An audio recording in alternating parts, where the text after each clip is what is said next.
Hello, thrilled to be here. Can we all raise a glass to 50-50 Parliament and the Forces Society and Elector? Is there anybody from Elector here? Not tonight. No. And of course Motherhood and Conservative Women and the Fabian Society, all these... LWN. And LWN, of course, all these amazing organisations that are run by women that don't just pull the ladder up behind them, but that do everything they can to try and encourage more women to stand for Parliament. 42% of Parliament now is female. I mean, what an amazing achievement.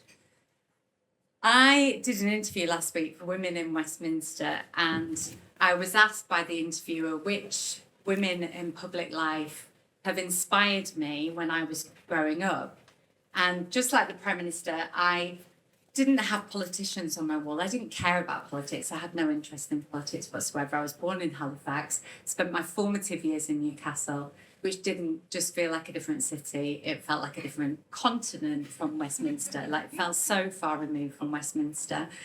So I thought about who that person was, and I realised it was Neneh Cherry.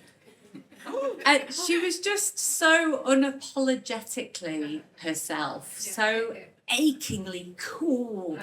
And in this world which, you know, the music industry, which is very much a man's world, was then, still is now, she sort of glided through it with her high-top trainers on and a big medallion necklace and a big gold earrings and spandex. And I just thought, oh my God, I just want to be you. And there was something about her that said to me, women don't need to be passive and demure. And she didn't sort of bend to these conventional notions around beauty.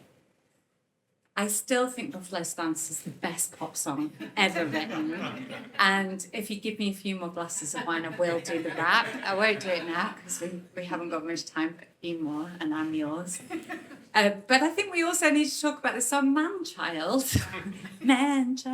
which was, you know, all about the infantilization of men and the fact that sometimes men really need to grow up. And I'm not saying that you're going to meet more of these man children in Westminster. I wouldn't dare make any comment on that.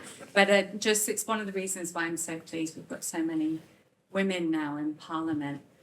In 1988, Neneh Cherry burst into our living rooms on top of the pops, singing Buffalo Stance, sort of bouncing around on stage, and she was 7 months pregnant.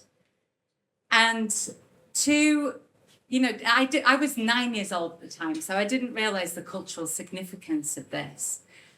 But, you know, I realise now that to 9-year-old girls like me, what Neneh Cherry was saying was that it's not only possible to have children and a career, but that wanting to be both a mother and to have ambitions and your own dreams is not something to be ashamed of.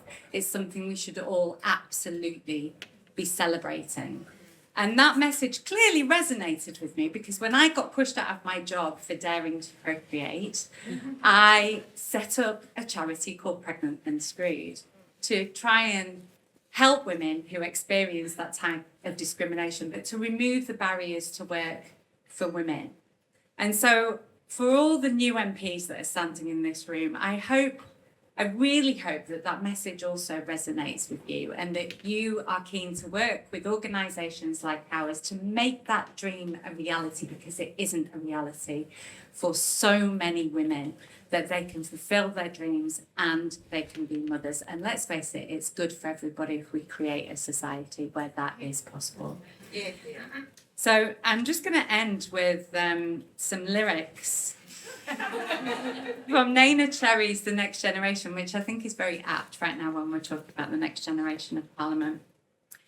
Right here before you, you can't even blink. If you do, you'll miss it, so take time to think about your position, your place in this world, about what you're here for, so check it out, girl. Boys to the right, and you're in this too. Come on, be real now. Can we count on you? Brilliant. Thank you.